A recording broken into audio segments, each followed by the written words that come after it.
Hey, welcome to World Entertainment, and we got some new Rings of Power Season 2 news. Yippee, but it's news and we're going to have to talk about it. But the trailer dropped, which is getting destroyed, as you would expect. But someone seems to be missing from the trailer, which a couple of people did bring up that they didn't spot them. But someone else didn't show up in the trailer but will be in the show. We are, of course, talking about the person who seems to have left the show. No, we're not talking about Adar or Adar, however you want to pronounce it. We're talking about Bronwyn. Bronwyn, the character, the medicine woman who just happened to find holes here, there, and everywhere for elves and orcs and everything else, whatever. She has quit the show. Yeah, but being brought into the show is Tom Bombadil. Yeah. So let's have a look at the Bronwyn situation first, because she's quit the show. And her reason for quitting is ridiculous as well. So it says Prime Video recently released the first trailer for the second season of Rings of Power, giving us a glimpse of several new and returning characters who will be back to continue the battle to protect Middle-earth from Sauron and his forces this August. Are those forces his incredible wig? Phew. One familiar face was significant by her absence, however, and we now know why.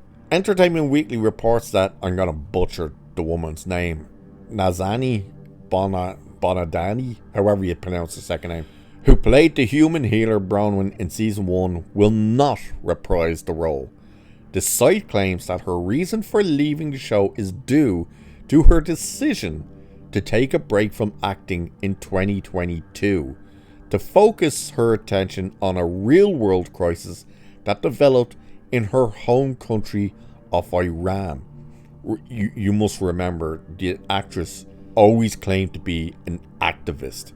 So she said this: I stepped away from acting in September 2022. Isn't that when Rings of Power came out? No, that was 2021 one. Jesus, it's been that long I can't even remember what year the crap came out. Which says to focus solely on the women life freedom uprising in Iran and to advocate for the people of my homeland who have been risking everything for freedom. Despite my passion for acting, I knew it would take a very special project to convince me once again split my time between my day job and my calling as an activist.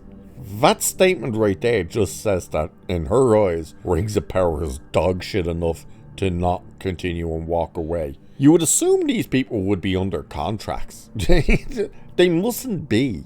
Because if the guy who played Adar could just walk away, and now we have that she's just walked away, and to say, oh, it's for my activism. Does your activism pay the bills? I'm gonna press X to doubt on that one.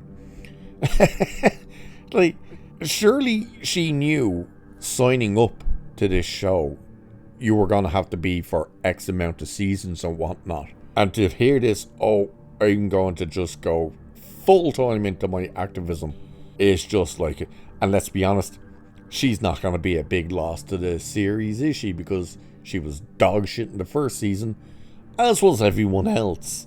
But that brings us to who is coming in, and that is, of course, Tom Bombadil, a character who's just been excluded from almost every other take other than the books, because, and this is from J.R.R. Tolkien himself, he just didn't know what to do with this character. So let's have a look at this part. So it says, after being excluded from both the classic 78 animated movie and Peter Jackson's critically acclaimed trilogy, The Lord of the Rings will finally put a spotlight on Tom Bombadil in live action when The Rings of Power returns for Season 2. He first appeared in J.R.R. Tolkien's The Fellowship of the Ring, helping save Merry and Pippin from Old Man Willow, an angry tree in the forest.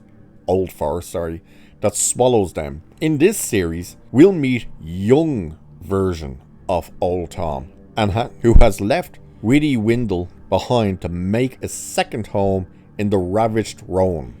And they say there's a reason why he hasn't been in prior adaptations, because in some ways he's sort of an anti-dramatic character.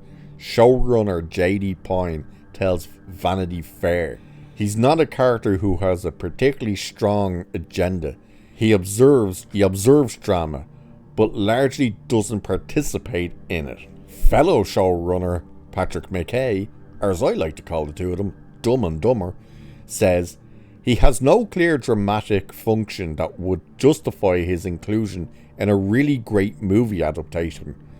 He's whimsical and magical, and almost verging on silly, so weirdly, he's kind of the most Lord of the Rings thing in Lord of the Rings, and also the first thing you cut if you were adapting it as a film. But we have the advantage of a television show, and hence we are going to find a way to tap into that. Holy shit, is that one of the most retarded statements I've ever heard. He's basically the most silly, wacky, stupid character ever. So in the most ways, he's the most Lord of the Rings, but you wouldn't put him in a film adaptation. This character basically walks around singing. That's who Tom Bombadil is. And again, to hear Dumb and Dumber state that, oh, he's the most Lord of the Rings thing in Lord of the Rings, when the writer and creator himself said that he basically had no idea what to do with that character. So he just kind of threw him in there. The reason his stories were not really flushed out and stuff is because he just hadn't a clue what to do with him. And then we see our images of what we're getting for Tom Bombadil. Now, this is what Tom Bombadil is meant to look like. He's meant to be this whimsical, colourful person with this bright blue jacket and yellow or golden boots, who chippers along and sings a song and whatnot. And we get lonely hobo. That's what he looks like. It's like, what is that? His boots look more brown than gold. I suppose in the lighter kind of image looks slightly more gold, but does this dude look chipper and bright and whatnot? Hell to the no. And why is his hat pointy instead of flat with a big feather? Oh.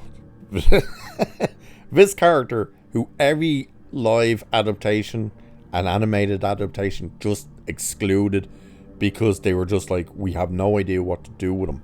And because he's just not a character who fits. He's also overpowered as well. Like, nothing really has effect on him. He's sort of a Mary Sue in that way. Is another reason you don't really put him in there. And yet, they've put him in there. Because we have so much faith they're going to know how to make their character work. I mean, just look at Sauron, the master of disguises. He put a wig on, and a really bad one at that too. Jesus Christ, are we in for one hell of a bumpy ride with this crap. So, Bronwyn is gone. Ta-ta, toodaloo. Again, no big loss there. And Tom Bombadil is in. God help us all. So, with that, I shall leave it there for this one. So like, share, subscribe, all the good stuff. Cheers, and I'll catch you in the next one.